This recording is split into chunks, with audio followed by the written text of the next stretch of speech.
Proverbs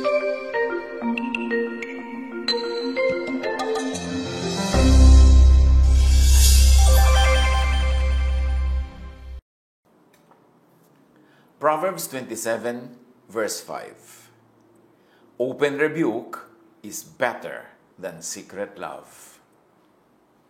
Merong question ng isang Facebook pamangkin and I'd like to share it with you. Sawang-sawa na po akong madinig yan, being used and abused by self-righteous people every time may gusto silang i-judge o pakialaman. Something inside me tells me very strongly na mali ang understanding and use nila of this verse, pero hindi ko ma-explain. A very interesting issue. Kasi lagi natin nadidinig yung open rebuke is better than secret love. At talaga namang ginagamit yan lalo ng mga relihiyoso, ng mga church people, pang-rebuke, pang-hiya, pang-tanong, pang-check, kahit na lang may mga ibang tao, kahit na lang nakakasakit ng damdamin. Ano nga ba talaga ang ibig sabihin yan? Ang ating pag-aaral, open rebuke is better than ... Now, let us take a look at several versions translate Proverbs 27:5 as, it is better to correct someone openly than to love him and not show it. Another version says, a spoken reprimand is better than approval that's never expressed. Another version, sharp words spoken in the open are better than love that is hidden. Now, what is the key in understanding and interpreting Proverbs? Like in most Proverbs where the message is put across by presenting opposite and clashing ideas, there are two opposite ideas in Proverbs 27:5. Yan ang pagbasa ng mga Proverbs. May paraan. Usually, laging magkasalungat na ideya ang ipinepresent para lalo mong makita ng malinaw yung gustong ipresent na idea. Now, here are two opposite ideas in Proverbs 27:5. The desirable, meaning love and being loved, and the undesirable, meaning being rebuked, especially openly or publicly. So the verses could be poetically saying this idea. While love is desirable, if it is only secret and unexpressed, then something undesirable, like being rebuked openly, could be considered better than that kind of secret love. Mas masakit maibig ng palihim lang kesa ma-open rebuke. Mas mabuti pa na ma-open rebuke kesa ma-secret love. Yun ang kahulugan. Hindi sinasabing, mang-open rebuke ka. Sige na, i-rebuke mo lahat ng tao openly na ipahiya mo, iparinig mo sa iba, may audience, i-rebuke mo. Mas mabuti na yun kaysa mahalin mo lang ng palihim. No, the idea is, mas mabuti pa ma-open rebuke kesa ma-secret love. Of course, arte lang ito. Hindi naman talaga yun ang mean. Talinghaga lang. Ang mga proverbs are mga talinghaga. So, more contextual meanings could include being loved is desirable. Being openly rebuked is not desirable. Diba? Talaga namang hindi naman desirable to be openly rebuked. At talaga namang desirable to be openly loved. But receiving something undesirable like an open rebuke could be considered better than being the object of a secret love, than unknowingly receiving love that is secret and unexpressed. In other words, mas matamis pa ang mapait, being rebuked openly, higit sa talagang matamis, being loved but only in secret. Again, talinghaga ito, pagmamalabis, exaggeration. Para bang yung sinasabing mabuti pang mamatay, undesirable, kaysa mabuhay nang wala ka, mas undesirable. Drama lang yun. Sino naman ang nagsabing mabuting mamamatay kaysa mabuhay nang wala ang sino man. Pero ipinapakita lang na napakahalaga sa akin, ikaw, napakahalaga ng pag-ibig mong mabuti pang mamatay ako kung wala ka. Pero hindi literal yun. Ibig sabihin naman, pag in-apply natin, open rebuke, undesirable, is better than secret love, mas undesirable. Hindi talaga itong literal na sinasabi, ito'y patalinghaga na ibig sabihin, mas mabuti pang ma-rebuke openly kaysa mamahal ng palihim lang. The core idea is this: love should be expressed. Yun ang core idea. Hindi yung mang-rebuke ka openly, mas mabuti yan kaysa secret love lang. Hindi yun ang idea. Kailan magtuturo ang Biblia ng isang bagay na manghiya ka, mang-rebuke ka openly? No. Ang sinasabi dito, love should be expressed. Kasi, an unexpressed love is worse than an open rebuke. Yung rebuke kasi negative, yung love positive. Pag open yung rebuke, sobra namang masakit yun kasi open na yung negative. Tapos yung positive, yung love, secret. Dapat yung rebuke ang secret at yung love ang open. Yun talaga ang kahulugan ng talinghagang ito. In an exaggerated way, this proverb says, mas mabuti pang tumanggap ng masakit na open rebuke kaysa tumanggap ng secret love. Pero hindi yun ang tunay na meaning. Yun yung paikot na meaning, kabaliktaran ng sinasabi para marating mo yung tunay na gustong sabihin. Ang tunay na message ng Proverbs 27:5, ilabas, i-express ang love. Hindi yung mang-review ka ng mag-review openly. No, that is a very, very terrible misreading and misapplication. The verse should not be read as a license for self-appointed critics and judges to openly and callously rebuke just anyone and everyone. Seeing the verse applied this way by religious people really gives spiritual people terrible discomfort. Feel mo, kutob mong may mali sa interpretation and application. And many verses are misread, misinterpreted, misapplied this way. Hindi lang itong Proverbs 27:5. More examples, yung literal lang o lagi o napakaliteral lang pakahulugan, yung Proverbs 25:1.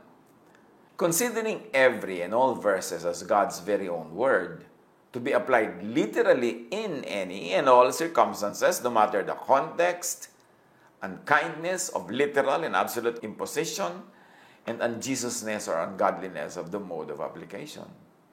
What are we trying to say? Isa pa na erroneous natin na pagbabasa, pag-interpret at pag-apply ng mga verses, tulad nung maling paggamit ng Proverbs 27:5, ikinoconsider mo na lahat ng verses and every verse to be applied literally sa lahat ng tao, sa lahat ng sitwasyon, sa lahat ng kalagayan sa buhay. Kahit ano pa yung context, kahit pa maging unkind ang application, kahit pa maging unJesus, i-apply kasi Word of God yan. Another erroneous way to read, interpret, and apply verses. John 5:16-18. Dahil dito, si Jesus ay siniwalang usigin ng mga pinuno ng mga Hudyo sapagkat ginawa niya ito sa araw ng pamamahinga. Bakit inusig si Jesus sa paggawa niya ng mabuti sa araw ng pamamahinga? Kasi literal ang reading ng mga Pharisees, teachers of the law, sa verses na nagsasabing huwag kang gagawa ng anumang bagay sa araw ng pamamahinga. Ginawa nilang sobrang literal. Literal and absolute interpretation and application of the verses on the Sabbath. Ngunit sinabi sa kanila ni Jesus, ang aking ama ay patuloy sa kanyang gawain hanggang ngayon, at gayon din ako. Lalo namang pinagsikapan ng mga Hudyo na ipapatay siya, sapagkat hindi lamang niya nilabag ang batas tungkol sa araw ng pamamahinga, sinabi pa niyang ang Diyos ay kanyang ama. At sa gayon ay ipinapantay niya ang kanyang sarili sa Diyos. The Pharisees missed the point and missed the truth by sticking to their traditional reading of the Scriptures.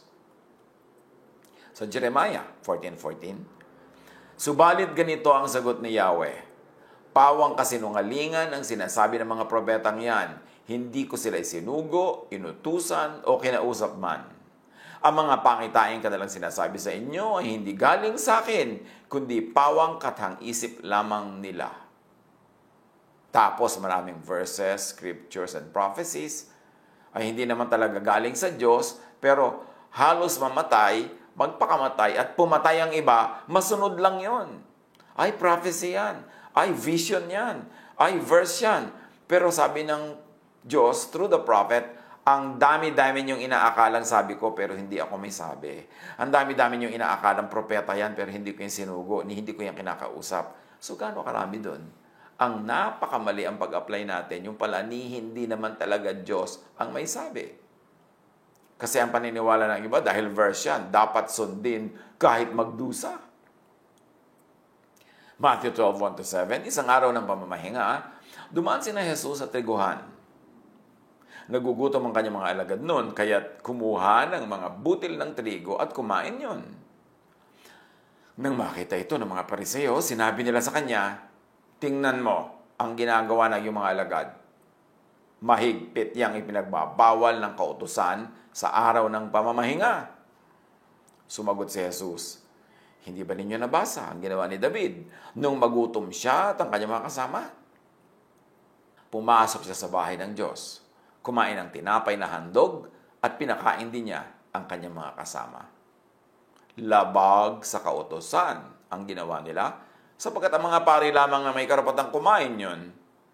Hindi ba niyo nababasa sa kautusan na tuwing araw ng pamamahinga, ang mga pari ay may ginagawa sa templo na bawal gawin sa araw na yon? Gayon may hindi sila nagkakasala. Sinasabi ko sa inyo, may isang naririto na higit na dakila kaysa templo. Kung naunawaan lamang ninyo ang kahulugan ng mga salitang ito, habag ang nais ko at hindi handog, hindi sana nyo hinatulan ang mga walang sala. Again, literal ang translation, ang reading, interpretation, and application ng mga teachers of the law. Pero sabi ni Jesus, no.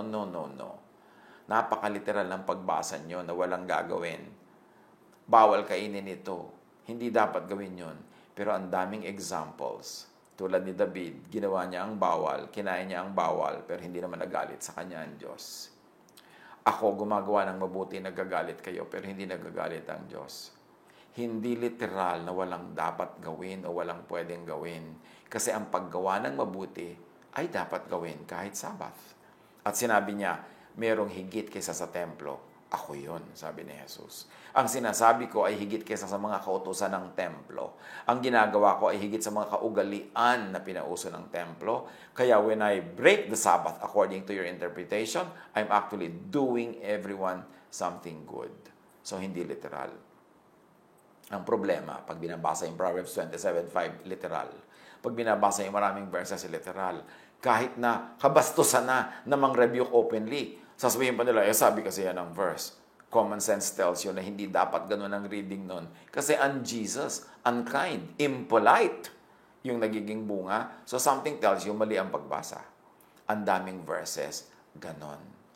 Verses could be weaponized by blind believers, by Pharisees, by teachers of the law, by traditionalists, by religious bullies, na yung mga words na nakikita nila na verses, gagamitin nilang kutsilyo pang saksak, gagamitin nilang sibat pang pana, at gagamitin nila na tabak na pantaga sa mga tao. Ginagamit nila para manakit, para manghiya. Tapos sasabihin nila, sabi yan ng verse, wrong reading. Kaya dapat lahat binabasa, pinaparaan sa Jesus filter. Bakit pa dumating si Jesus kung wala naman siyang binago?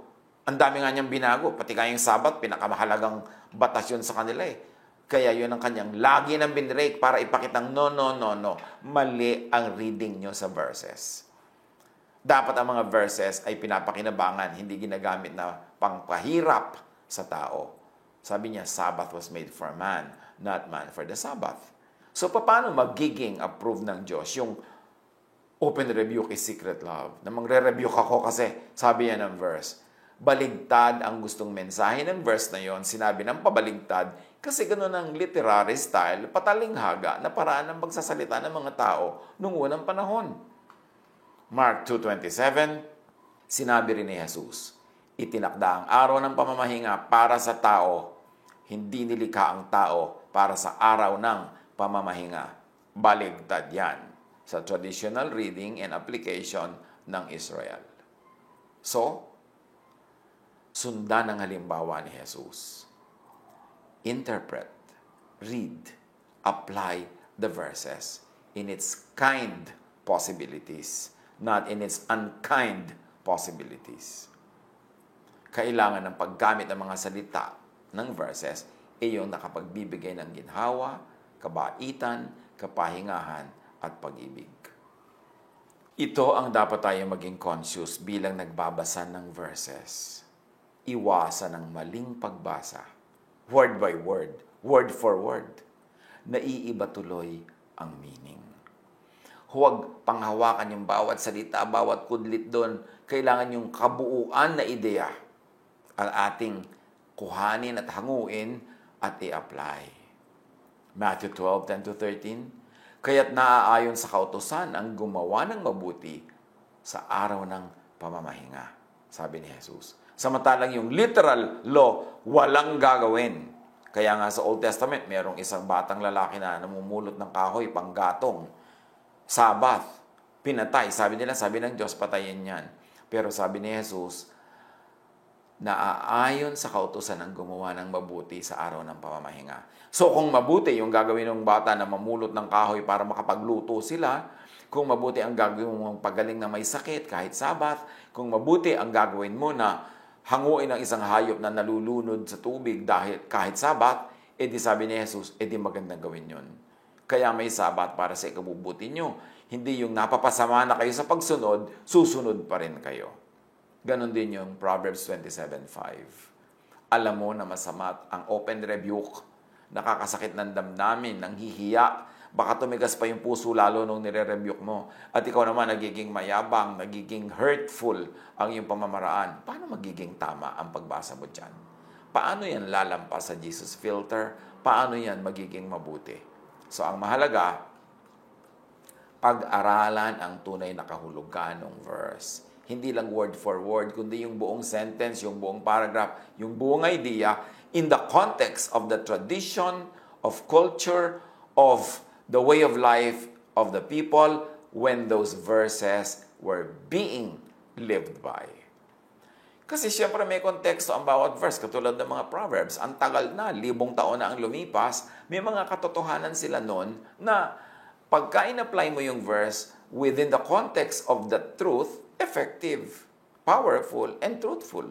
But take it out of its context, apply it in just any place, any time, in any situation, chances are you will commit a mistake. Papaano mo matitiyak na tama ang iyong interpretation and application? Ang ending, mabait, loving, kind, uplifting, constructive, helpful, loving, tulad ni Jesus. Paglabag yun doon, pagdudahan ng scholarship, pagdudahan ng karunungan na ina-apply sa pagbasa, pagdudahan ng pagkaunawa. Because Sabbath was made for man, not man for the Sabbath.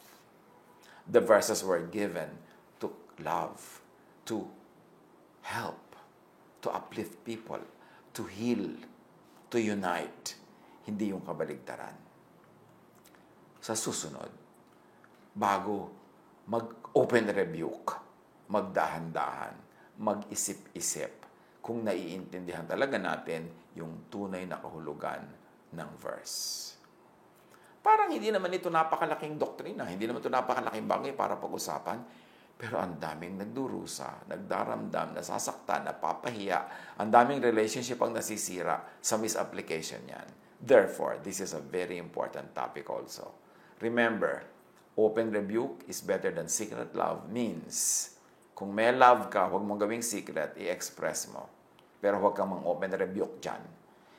Talinghaga lang, poetic way, matalinghaga at matulaing pagsasalita para sabihin, mabuti pa ang open rebuke kaysa secret love. Ang tunay na sinasabi, ang love, ipahayag, iparamdam, ipadama. Unawain, i-apply. You cannot go wrong if you apply Scripture in the kindest possible way. God bless us all.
to you, mga pamangkin.